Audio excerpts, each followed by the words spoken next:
Hey, welcome to another edition of In Clayman's Terms, Thoughts from the Futon. I don't know if that'll be an actual segment, but I'm sitting on the futon because it's comfortable, and I figured I'd expand on this week's post. So this week I posted about a new game called Control, which is out for multiple consoles, PC, I believe. Um, and you're going to see an article and a new video from me probably next week about Google Stadia. And I'll get into that then. But it's kind of going to be an interesting discussion on gaming, some of the history of video gaming, and where something like Google Stadia fits in and where it's going. But today, let's expand on what I wrote about Control. My first thoughts of the game were really impressed by the atmosphere. It's an incredibly immersive world. They do a fantastic job with sound. Sound is highly underrated in video games. You hear a lot about graphics and pixels and how fantastic it looks and what resolution and all that. People forget how much of the atmosphere we need comes from what we hear. And the sounds and the choices they make do a fantastic job.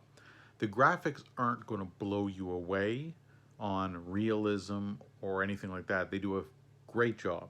The cutscenes are great, but it's not going for that hyper realistic. You don't believe you're watching, two actors in a movie, although they are using live action in some of the flashbacks and that sort of thing, which is an interesting choice, and we'll see how that pays out. But they did that for Quantum Break as well, which was, again, interesting choice, and we'll see if it works for them. But overall, I'm only a few hours into it, but the game feels like a really excellent purchase. I bought the season pass based purely on the initial feedback of the game, and I don't think I'm going to regret it. I'm really wanting to see where this world fleshes out.